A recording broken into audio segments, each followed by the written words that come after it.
You do whatever you want to do, brother. I don't care. So obviously there's the run at WWE, the run with doing SmackDown. It wasn't as long as maybe you hoped it would be or thought it was going to be.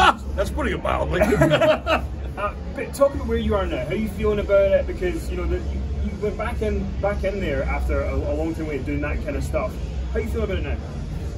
I mean, I feel great about it. Look, it was a great opportunity, and I'm grateful for the opportunity. I was grateful for it when it came my way, and I'm grateful for it to this day. It didn't work out, but in life that happens sometimes, whether it's relationships or business relationships or any other kind of opportunity. So it didn't work out, but there's no hard feelings. I had a great talk with Vince about a week and a half ago, and everything's cool. And look, there's so many great people that are working there, so many talented people that are working there. It's a great company. It was a bad fit.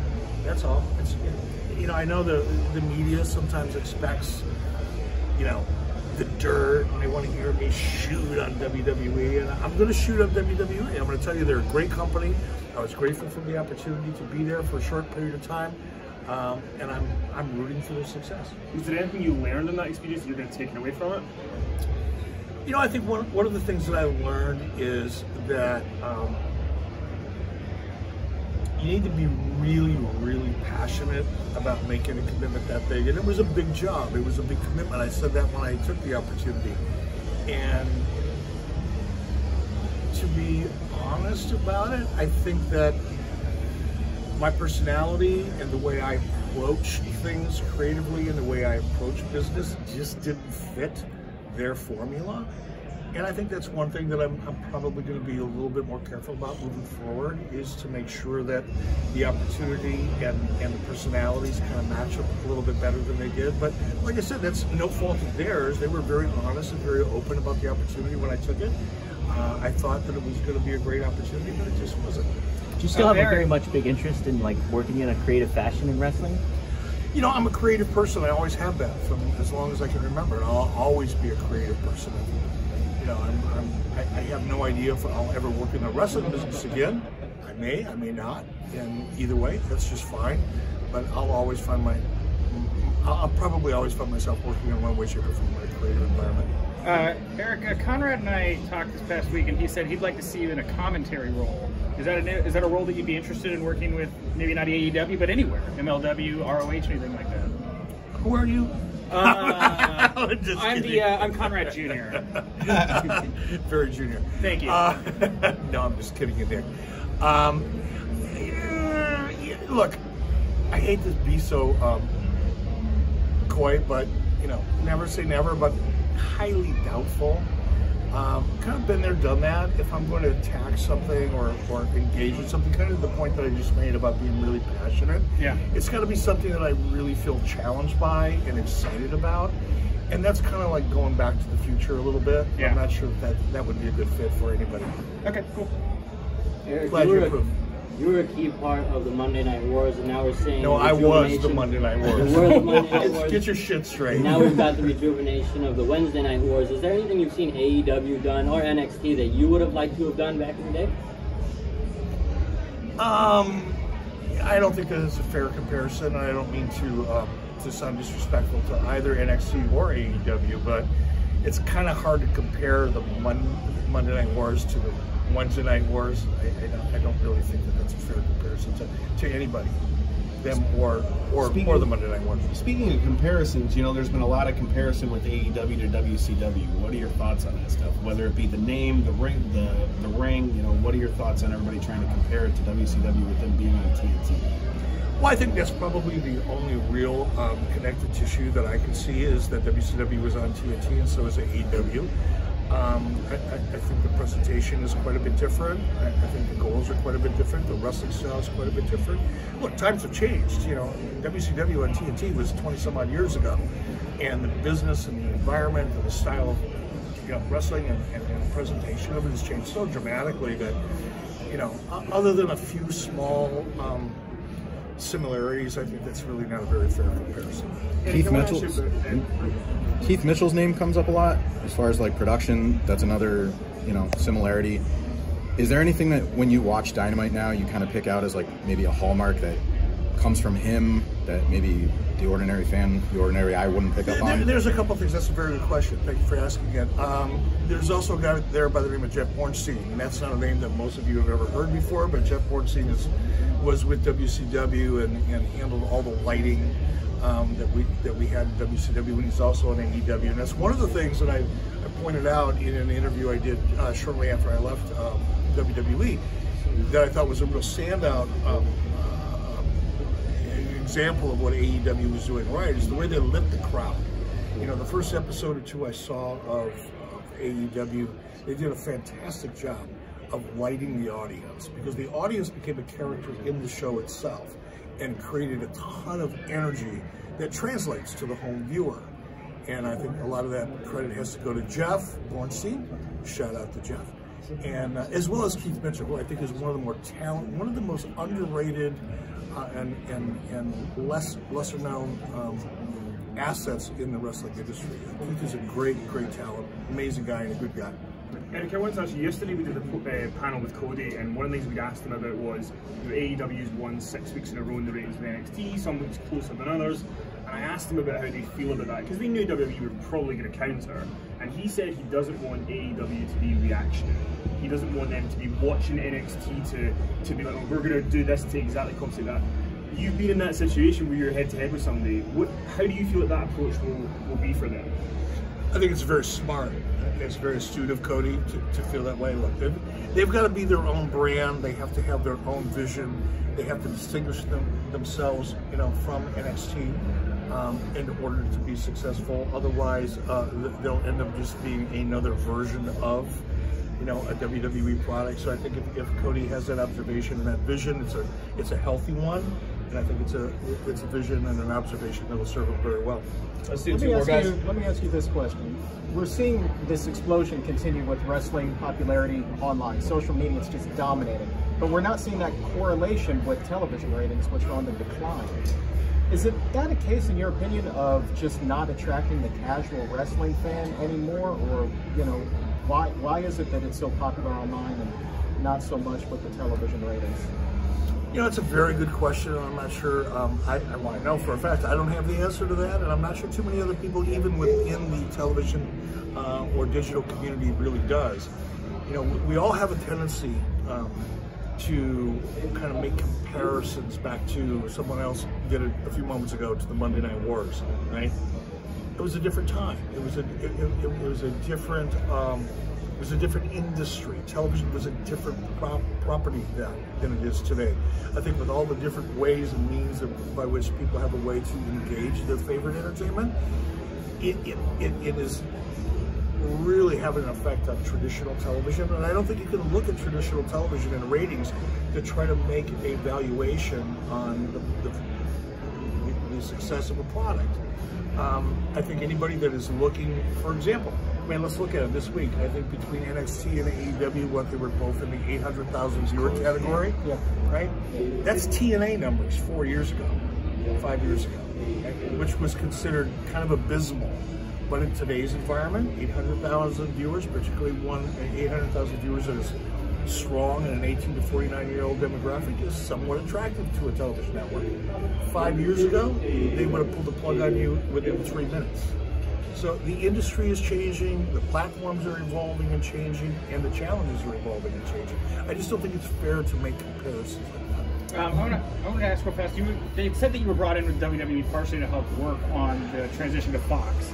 I'm wondering, you know, what role did you play in that? Did you have regular communications with Fox? Like, what was those talks like? I don't know who said that. Okay, great. I want to bring that up. Yeah. Yeah, I don't know. You know, there was a lot of things written. Yeah. And Nick, you and I, you know, worked together in the podcast in the past. You know exactly how I feel about dirt sheets and the people that write them.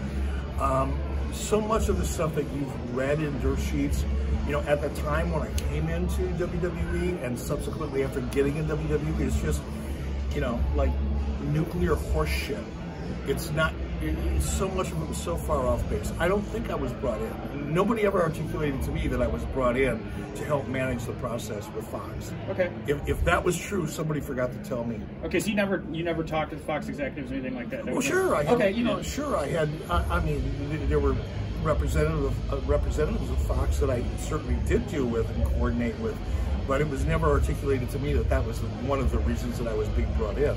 That was just one of the aspects of the job. You on television, even before your past run here with WWE, you played the authoritative role a lot of times on television, obviously with WCW and with WWE. How does you feel? And a lot of the times AEW seems to be steering away from having a big authoritative figure kind of take over. How do you feel the role of the authoritative figure should be portrayed nowadays? Do you think it's still relevant in any ways, or do you think it's just been oversaturated and overdone in a lot of ways? That's a really, really good question, and it's a big challenge because, look, you need a framework, right? Whether it's the NFL or Major League Baseball, you have commissioners, you have authority figures in one way, shape, or form, I'm sure, in soccer and football. You know, you have certain kind of architectural controls and things that, you know, kind of guide a franchise or a brand. And I think the authority figure is still necessary. And look, I'm 64 years old. You know, when I was a wrestling fan back in Detroit when I was watching wrestling, or in Minneapolis when I was watching wrestling, which is probably the largest part of my fandom, if you will, as a young man, young boy, even into my 20s, you know, you had your commissioner, you know, that would come in and, you know, make that final ruling or make that one very important match. So the authority figure has always been a really big part of the industry, but I think it has been overdone to the point where it's really, really challenging now to come up with a way to do it that's effective and entertaining to the audience without the audience feeling like, oh, God, been there, done that. Having been in WWE, I mean, we don't get a lot of people who are able to say they've worked with Vince recently and kind of got to see his process and stuff. We hear critiques all the time if he's out of touch or all these different things. You've been there. What is Vince's, is he a little bit more hands-off and lets people in more? Is he the same way he was 15 years ago? Did you notice any differences? Well, I don't know what he was like 15 years ago. I can tell you, you know, for the very, very brief period of time, which was just a minute, you know, in the big scheme of things, that I was there, I would say that he's anything other than hands-off. He's a very, very hands-on individual. And look, it's been amazingly successful, that company. You know, they're a massive, massive global brand. And I think a large part of the reason for that is because of Vince McMahon. And because of his attention to detail and his passion and his work ethic and the way he manages the formula and protects his brand. My experience with him is that, like I said, he's anything but hands-off. Open-minded though to opinions and discussions? Is it a kind of open forum that way? You know, I don't want to discuss too much about the process out of respect for the WWE and the friends that I have working there. I'll just leave it with he's a very hands-on individual. I want to go back to a point you touched on about the stuff written about you, about your role with Fox and kind of what, you know, you just talked about, like you don't want to go into too much detail, but how would you want to see writers and journalists be regulated to a point where you're comfortable with what's out there and they have more access to you than what's out there right now? Well, they've always had plenty of access. I've never denied anybody access. Anybody I mean, whether it's PW Torch or for a brief period of time, Dave Meltzer, you know, back in the mid to later 90s, I've always been pretty easy to find. And look, I don't think wrestling media, like or any other kind of media, needs to be regulated. It needs to be self-regulated. You need to decide for yourself, if you're a wrestling journalist, whether you're going to have integrity, whether you're going to fact-check your sources, whether you're going to name your sources, whether you're going to put forth any kind of effort at all to make sure that what you're writing about is something that is basic fact or knowledge or is corroborated by others. But that's a personal individual choice. Some people do, some people don't. You know, a lot of I unfairly sometimes categorize dirt sheets all in one, you know, kind of lump sum, and that's not really fair to a lot of the quality writers that are out there. You know, PW Insider is, in my opinion, a good source of information. I will tell you right now that Dave Shearer and a lot of the people that and Bruce Mitchell and others in that staff, as well as others, have made the effort to reach out and confirm, you know, certain stories, and I've cooperated with that. and they've handled it all responsibly. PW Torch does the same thing.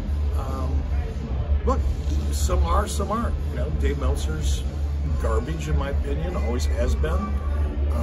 Doesn't make any kind of an effort to back up anything that he writes, and never has with me. And I think he's made a fool of himself so many times over the years that I don't think anybody can really argue with the fact that 50% of the stuff he comes up with is stuff that he makes up.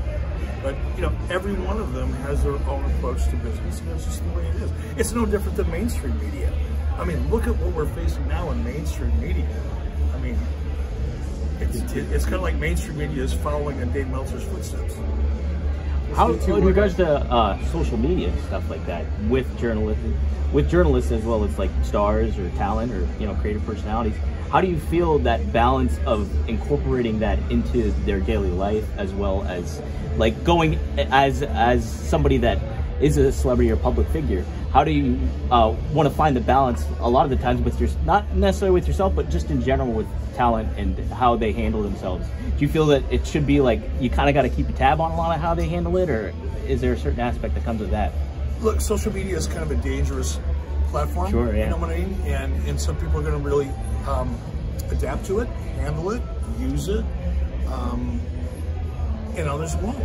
You know, and I think even for myself, and I've been guilty of this, I'll be the first to admit it, there has been times over the last several years when I see something or read something or hear something that I've overreacted to in social media, and it's like, oh God, I wish I wouldn't have done that.